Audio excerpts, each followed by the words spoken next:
ಬಾಗಲಕೋಟೆ ಜಿಲ್ಲೆ ಇಳಕಲ್ ತಾಲೂಕು ಗೋರ್ಬಾಳ್ ಗ್ರಾಮ ಪಂಚಾಯಿತಿ ವ್ಯಾಪ್ತಿಯಲ್ಲಿ ನಡೆದಿರುವಂತಹ ಬಹುದೊಡ್ಡ ಭ್ರಷ್ಟಾಚಾರದ ಬಗ್ಗೆ ಕಳೆದ ನವೆಂಬರ್ ತಿಂಗಳು 2025ರಂದು ನಾವು ತಾಲೂಕು ಹಂತದ ಅಧಿಕಾರಿಗಳಿಗೆ ಮನವಿಯನ್ನು ಸಲ್ಲಿಸಿದ್ವಿ.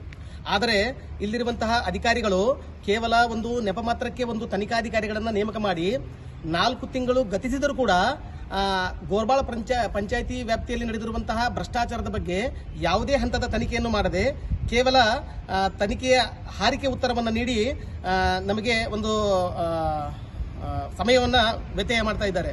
ಹಾಗಾಗಿ ನಾವು ಕೇಳಿಕೊಳ್ಳುವಂತಹ ಪ್ರಶ್ನೆ ಏನಂತಂದ್ರೆ, ಭ್ರಷ್ಟಾಚಾರಕ್ಕೆ ಬಲಿಯಾದಂತಹ ಬಹುದೊಡ್ಡ ವ್ಯಕ್ತಿಗಳು ಯಾರಂತಂದ್ರೆ ಅದು ಗ್ರಾಮೀಣ ನಿವಾಸಿಗಳಂತಲೇ ನಾನು ಹೇಳಲಿಕ್ಕೆ ಬಯಸ್ತೇನೆ. ಯಾಕಂತ ಹೇಳಿದರೆ 4.5 ತಿಂಗಳಿಂದ ಸತತವಾಗಿ ಇಲ್ಲಿರುವಂತಹ ಅಧಿಕಾರಿಗಳಿಗೆ ನಾವು ಮನವಿಯನ್ನು ಸಲ್ಲಿಸಿದ್ರು ಕೂಡ ಆ ಪಿಡಿಒನ ಗೋರ್ಬಾಳ್ ಪಿಡಿಒ ಶ್ರೀ ಎಂ.ಎ. ಡಕಣಿಯವರನ್ನ ಕೇವಲ ರಕ್ಷಣೆಯನ್ನ ನೀಡುತ್ತಾ ತನಿಖೆಗೆ ಯಾವುದೇ ಒಂದು ಸ್ಪಂದನೆಯನ್ನು ನೀಡದೆ ಯಾವುದೇ ಹಂತದ ತನಿಖೆಯನ್ನು ಕೈಗೊಳ್ಳದೆ ಹಿಂಗೆ ಸಮಯವನ್ನು ವ್ಯರ್ಥ ಮಾಡುತ್ತಿರುವುದು ನಮಗೆ ಅನಿಸ್ತಿರುವುದು ಏನಂತಂದ್ರೆ ಇಲ್ಲಿರುವಂತಹ ಅಧಿಕಾರಿಗಳು ಕೂಡ ಆ ಭ್ರಷ್ಟಾಚಾರದಲ್ಲಿ ಭಾಗಿಯಾಗಿರುವ ಒಂದು ಅನುಮಾನವನ್ನು ಉಂಟು ಮಾಡಿದೆ. ಹಾಗಾಗಿ ನಾನು ಮಾನ್ಯ ಜಿಲ್ಲಾಧಿಕಾರಿಗಳು ಹಾಗೂ ಮುಖ್ಯ ಕಾರ್ಯನಿರ್ವಾಹಕಾಧಿಕಾರಿಗೆ ನಾನು ಮನವಿಯನ್ನ ಮಾಡಿಕೊಳ್ಳುವುದೇನೆಂತಂದ್ರೆ, ಇಳಕಲ್ ತಾಲೂಕು ಇಒ ಕಾರ್ಯನಿರ್ವಾಹಕ ಅಧಿಕಾರಿಗಳು ಯಾರ ಒತ್ತಡದ ಮೇಲೆ ಕೆಲಸವನ್ನ ಮಾಡ್ತಾ ಇದ್ದಾರೆ ಒಂದು, ಆಮೇಲೆ ಆ ಪಿಡಿಒ ಎಷ್ಟು ಪ್ರಭಾವಿಯಾಗಿ ಆಗಿದಾನಂತ ಹೇಳಿದರೆ ಆತನ ವಿರುದ್ಧ ತನಿಖೆಯನ್ನು ಮಾಡಲಿಕ್ಕೆ ಯಾರು ಕೂಡ ಒಪ್ಕೊಳ್ತಾ ಇಲ್ಲ. ನಾನು ಕೇಳಿಕೊಳ್ಳುವುದೇನೆಂತಂದ್ರೆ, ಮಾನ್ಯ ಶಾಸಕರು ನಾನು ಇಳಕಲ್ ತಾಲೂಕಿನ ಬಹುದೊಡ್ಡ ಒಂದು ಅಭಿವೃದ್ಧಿ ಕಾರ್ಯಗಳನ್ನು ಮಾಡಲಿಕ್ಕೆ ಬಯಸ್ತಾ ಇದ್ದಾರೆ. ಅವರು ಒಳ್ಳೆಯ ಕೆಲಸಗಳನ್ನು ಮಾಡ್ತಾ ಇದ್ದಾರೆ. ಹಾಗಾಗಿ ಅವರ ಕೆಳ ಹಂತದಲ್ಲಿರುವಂತಹ ಅಧಿಕಾರಿಗಳು ಶಾಸಕರ ಒಂದು ಹೆಸರನ್ನ ಕೆಡಿಸಲಿಕ್ಕೆ ಬಹಳ ಪ್ರಯತ್ನವನ್ನ ಮಾಡ್ತಾ ಇದ್ದಾರೆ.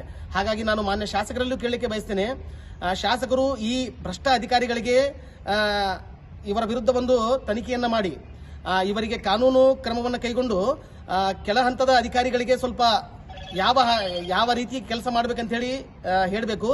ಆಮೇಲೆ ಗ್ರಾಮೀಣ ಭಾಗದ ಸಮಸ್ಯೆಗಳು, ಇಲ್ಲಿ ಏನು ಸಮಸ್ಯೆಗಳನ್ನು ತಂದು ಬಯಸ್ತಾರೆ, ಇಲ್ಲಿ ಇರುವಂತಹ ತಾಲೂಕು ಹಂತದ ಅಧಿಕಾರಿಗಳು ಯಾವುದೇ ಅದಕ್ಕೆ ಸ್ಪಂದನೆ ನೀಡದೆ ಕೇವಲ ಉಡಾಫೆಯ ಉತ್ತರವನ್ನು ನೀಡ್ತಾ ಇದೆ ಅಂತ ಹೇಳಿದರೆ ಜನಸಾಮಾನ್ಯರಲ್ಲಿ ಕಾಡುವಂತಹ ಪ್ರಶ್ನೆ, ಭ್ರಷ್ಟಾಚಾರ ಯಾವ ಹಂತದಲ್ಲಿದೆ ಅಂತ ಹೇಳಿ ಇದು ಸ್ಪಷ್ಟವಾಗಿ ಗೋಚರ ಆಗ್ತಿದೆ. ತಾವು ಯಾವ ಭ್ರಷ್ಟಾಚಾರದ ಆರೋಪ ವಿರುದ್ಧವಾಗಿ ದೂರು ಕೊಟ್ಟಿದ್ರಿ? ನಾವು 2021ರಿಂದ 2025ರವರೆಗೆ 15ನೇ ಹಣಕಾಸು ಆಯೋಗದಲ್ಲಿ ನಡೆದಿರುವಂತಹ ಭ್ರಷ್ಟಾಚಾರದ ಬಗ್ಗೆ, ಆಮೇಲೆ MG ನರೇಗಾ ಉದ್ಯೋಗ ಖಾತ್ರಿ ಯೋಜನೆಯಲ್ಲಿ ಬಹುದೊಡ್ಡ ಭ್ರಷ್ಟಾಚಾರ, ಸುಮಾರು 2 ಕೋಟಿಗೂ ಮೀರಿ ಭ್ರಷ್ಟಾಚಾರ ಆಗಿದೆ ಅಂತ ಹೇಳಿ ನಾವು ತನಿಖೆಗೆ ಮನವಿಯನ್ನ ಕೊಟ್ಟಿದ್ವಿ. ಹಾಗಾಗಿ ಇಲ್ಲಿಯವರೆಗೂ 4.5 ತಿಂಗಳು ಗತಿಸಿದರೂ ಕೂಡ ಒಂದೇ ಒಂದು ಆತನ ವಿರುದ್ಧ ತನಿಖೆಯಾಗಿಲ್ಲ, ಆಮೇಲೆ ಯಾವುದೇ ಒಂದು ಕ್ರಮವನ್ನು ಕೈಗೊಂಡಿಲ್ಲ ಅಂತ ಹೇಳಿದರೆ ಇದರಲ್ಲಿ ಯಾವ್ಯಾವ ಅಧಿಕಾರಿಗಳು ಭಾಗಿಯಾಗಿದ್ದಾರೆ ಅಂತೇಳಿ ಸ್ಪಷ್ಟವಾಗಿ ಗೊತ್ತಾಗ್ತಾ ಇದೆ. ಬಾಗಲಕೋಟೆ ಜಿಲ್ಲೆ ಇಳಕಲ್ ತಾಲೂಕಿನ ವ್ಯಾಪ್ತಿಯಲ್ಲಿ ಬರುವ ಗೋರ್ಬಾಳ್ ಗ್ರಾಮ ಪಂಚಾಯಿತಿಯ ಅಭಿವೃದ್ಧಿ ಅಧಿಕಾರಿಯಾದ ಎಂ. ದಕನಿಯವರು ಯಾವುದೇ ಜನರು ತಮ್ಮ ಕೆಲಸಕ್ಕೆ ಹೋರ ಸಿಗೋದಿಲ್ಲ, ಎಲ್ಲಿ ಹೋದರೂ ಕೋರ್ಟ್ಗೆ ಕಚೇರಿ ಸುಳ್ಳು ಹೇಳೋದು, ಯಾವುದಾದ್ರೂ ಮಾಹಿತಿ ಕೇಳಿದ್ರೆ ಅದಕ್ಕೆ ಬೇರೆ ಬರೆಯೋದು, ಅದು ಒಂದು 5,000 ರೂಪಾಯಿದ ಫೀ ಕಟ್ಟೋದಿತ್ತಂದ್ರೆ ಪುಟಕ್ಕೆ 2 ರೂಪಾಯಿ ಅಂತ ತೆಗಿದ್ರೆ ಅದಕ್ಕೆ 5 ಲಕ್ಷ 10 ಲಕ್ಷ 40 ಲಕ್ಷ ಅಂತ ಬರೋದು ಜನರ ಕಣ್ಣ ಮಣ್ಣುಂಟದು.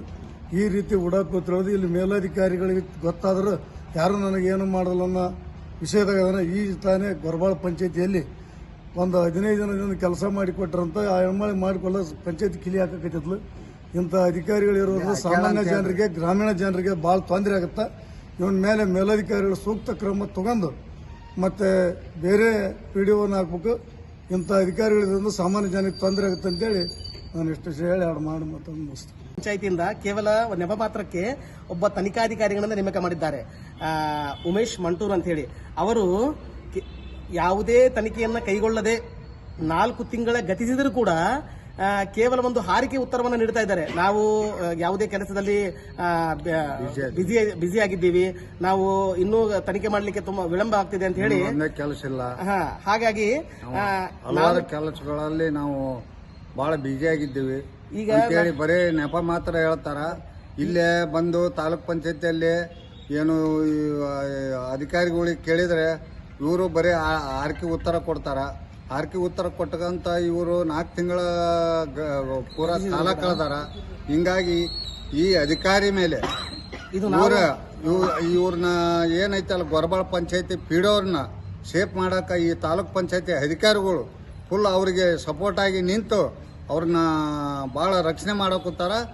ಇದನ್ನ ಜಿಲ್ಲಾ ಆದಂಥ ZP ಏನು ವ್ಯಾಪ್ತಿಯಲ್ಲಿ ಬರೋಂಥ ಜಿಲ್ಲಾ ಅಧಿಕಾರಿಗಳು ಇದನ್ನು ತಕ್ಷಣ ಇವ್ರ ಮ್ಯಾಗ ಕ್ರಮ ತಗೋಬೇಕು. ಕ್ರಮ ತಗೋಲಿಲ್ಲ ಅಂದ್ರೆ ನಾವು ಮುಂದಿನ ದಿನಮಾನಗಳಲ್ಲಿ ಈ ತಾಲೂಕ್ ಪಂಚಾಯತಿ ಮುಂದೆ ಉಗ್ರ ಹೋರಾಟ ಮಾಡ್ತೀವಿ ಅಂತೇಳಿ ಈ ಸಂದರ್ಭದಲ್ಲಿ ಹೇಳ್ತೀನಿ. ಬಂಧುಗಳೇ, ನಾನು ಒಂದು ನಿಮಗೆ ಪ್ರಶ್ನೆಯನ್ನು ಕೇಳಲಿಕ್ಕೆ ಬಯಸ್ತೇನೆ. ಇದು ಕೇವಲ ನಮ್ಮ ಇಬ್ಬರ ಸಮಸ್ಯೆಗಳಲ್ಲ. ಇಂತಹ ಹಲವಾರು ದೂರುಗಳನ್ನು ಇಟ್ಕೊಂಡು ಸಾರ್ವಜನಿಕರು ಇಲ್ಲಿ ದಿನನಿತ್ಯ ಕೆಲಸಕ್ಕೆ ಬರ್ತಾರೆ. ಆದರೆ ಇಲ್ಲಿರುವಂತಹ ಬೇಜವಾಬ್ದಾರಿ ಅಧಿಕಾರಿಗಳು ಯಾವುದೇ ಒಂದು ತನಿಖೆಯನ್ನ ಮಾಡದೆ ಕೇವಲ ಭ್ರಷ್ಟರಿಗೆ ರಕ್ಷಣೆ ಮಾಡುವಂತಹ ಕೆಲಸವನ್ನ ತಾಲೂಕು ಹಂತದ ಅಧಿಕಾರಿಗಳು ಮಾಡುತ್ತಿರುವುದು ಇದು ಶೋಷಣೆಗೆ ಅಥವಾ ಭ್ರಷ್ಟಾಚಾರಕ್ಕೆ ಇರದಂತಹ ಒಂದು ಕೈಗನ್ನಡಿಯಾಗಿದೆ. ಹಾಗಾಗಿ ನಾನು ಮಾನ್ಯ ಶಾಸಕರಲ್ಲಿ ಒಂದು ವಿನಂತಿಯನ್ನ ಮಾಡ್ತೇನೆ. ಶಾಸಕರು ಅಭಿವೃದ್ಧಿ ಕೆಲಸವನ್ನ ಮಾಡ್ತಿದ್ದರೂ ಕೂಡ ಅವರಲ್ಲಿ ಅವರ ಕೈಗಳಿಗೆ ಕೆಲಸ ಮಾಡುವಂತಹ ಅಧಿಕಾರಿಗಳು ತಮ್ಮ ಹೆಸರನ್ನು ಕೆಡಿಸುವಂತಹ ಕೆಲಸಗಳನ್ನ ಮಾಡ್ತಾ ಇದ್ದಾರೆ.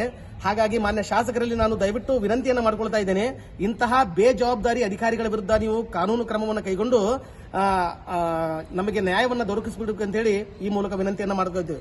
ಹಾಗಾಗಿ ನಾನು ಕೇಳುತ್ತಿರುವುದು, ಇನ್ನು ಮೇಲಾದರೂ ಎಚ್ಚೆತ್ತು ಅಧಿಕಾರಿಗಳು ಆ ಭ್ರಷ್ಟ ಅಧಿಕಾರಿಯ ವಿರುದ್ಧ ತನಿಖೆ ಕೈಗೊಂಡು ಸಮಗ್ರ ವರದಿಯನ್ನು ಸಲ್ಲಿಸಿ ಆತನ ಮೇಲೆ ಕ್ರಮ ಕೈಗೊಳ್ಳದಿದ್ದರೆ ಮುಂದಿನ ಹಂತದಲ್ಲಿ ಇಲ್ಲೇ ತಾಲೂಕು ಪಂಚಾಯಿತಿಯ ಆವರಣದಲ್ಲಿ ನಾವು ಉಪವಾಸ ಸತ್ಯಾಗ್ರಹವನ್ನು ಆರಂಭ ಮಾಡಿ ಜಿಲ್ಲಾದ್ಯಂತ ನಮ್ಮ ಸಂಘಟನೆಯ ವತಿಯಿಂದ ಹೋರಾಟವನ್ನು ಮಾಡ್ತೇವೆ ಅಂತ ಹೇಳಿ ಈ ಮೂಲಕ ಎಚ್ಚರಿಕೆಯನ್ನು ನೀಡ್ತಾ ಇದ್ದೇವೆ. ಸಮಸ್ಯೆಗಳಾದ ಮದುವೆ, ಹಣಕಾಸು, ವ್ಯಾಪಾರ, ಗಂಡ ಹೆಂಡತಿ ಸಮಸ್ಯೆ, ಮಕ್ಕಳು ಪ್ರೀತಿಯಲ್ಲಿ ಬಿದ್ದು ಮಾತು ಕೇಳದಿದ್ದಲ್ಲಿ, ಪ್ರೀತಿಯಲ್ಲಿ ನಂಬಿ ಮೋಸ, ಪ್ರೀತಿಸಿದವರಿಂದ ತೊಂದರೆ, ಇಷ್ಟಪಟ್ಟವರು ನಿಮ್ಮಂತೆ ಆಗಲು ಮಕ್ಕಳಾಗದಿದ್ದಲ್ಲಿ, ಸಾಲದವರಿಂದ ತೊಂದರೆ, ಹಣ ತಿರುಗಿ ಬರಲು, ಗಂಡ ಬೇರೆ ಸ್ತ್ರೀ ವಶದಲ್ಲಿದ್ದರೆ, ನಿಮ್ಮ ಪತ್ನಿ ಪರಪುರುಷರ ಸಹವಾಸದಲ್ಲಿದ್ದರೆ, ಪುರುಷತ್ವ ಸಮಸ್ಯೆ, ಅತ್ತೆ ಕಾಟ ಸಮಸ್ಯೆ, ಯಾವುದೇ ಬಗೆಹರದ ಸಮಸ್ಯೆಗೆ ಕೇವಲ ಒಂದೇ ದಿನದಲ್ಲಿ ಗ್ಯಾರಂಟಿ ಪರಿಹಾರ. ಸ್ತ್ರೀಯರಿಗೆ ವಿಶೇಷ ಪರಿಹಾರ. ಎಷ್ಟೋ ಜ್ಯೋತಿಷ್ಯರಲ್ಲಿ ಕೇಳಿ ಹಣ ಕಳೆದುಕೊಂಡಲ್ಲಿ ನಮ್ಮಲ್ಲಿ ಗ್ಯಾರಂಟಿ ಪರಿಹಾರ ಸಿಗುತ್ತದೆ.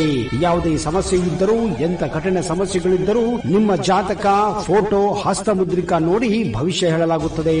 ಇನ್ನು ನಿಮ್ಮ ಜೀವನದ ಎಂತ ಸಮಸ್ಯೆಗಳಿದ್ದರೂ ನಮ್ಮಲ್ಲಿ ಪರಿಹಾರ ಇದೆ.